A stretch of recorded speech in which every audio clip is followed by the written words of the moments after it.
നല്ലതാ സാക്ഷ്യത്തിന്, നമുക്കൊക്കെ ഉണ്ട്.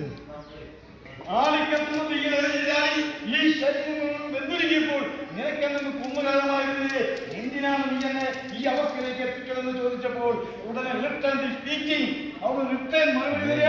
ഏശയ്യാ പ്രവാചകന്റെ പുസ്തകത്തിൽ 43-ാം അധ്യായം 1 മുതൽ തിരുവചനത്തിലുള്ള പറയാ, യാക്കോബെ നിന്നെ സൃഷ്ടിക്കുകയും ഇസ്രായേലിനെ രൂപപ്പെടുത്തുകയും ചെയ്ത കർത്താവ് ഞാനാണ്. നീ എനിക്ക് വിലപ്പെട്ടതും ബഹുമാന്യനും അമൂല്യനും പ്രിയങ്കരനുമാണ്. നീ സമുദ്രത്തിലൂടെ പോയാലും നീ തീയിലൂടെ പോയാലും നിന്നെ ദഹിപ്പിക്കുകയില്ല.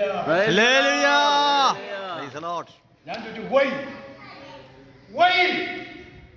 എന്തുകൊണ്ടാണ്? ഞാൻ പറയും ദൈവമേ, പുരുഷനായ എന്റെ കർത്താവിന്റെ പുരുഷനൊക്കെ ഞാൻ നോക്കിയപ്പോൾ ആ സമയത്ത് കണ്ടത് ആടിന് വെട്ടിവെക്കുന്ന രീതിയിലുള്ള ചുടിലേക്ക് ഒഴുകി വരിക പ്രിയമുള്ളവരെ.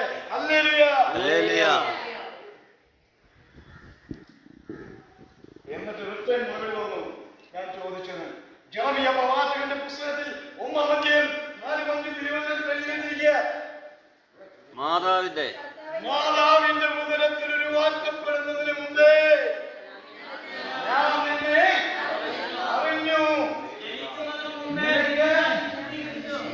വിശദീകരിച്ചോ? നിന്നെ ജനതകൾക്ക് പ്രവാചകനായി ഞാൻ നിന്നെ നിയോഗിച്ചിരിക്കുന്നത്.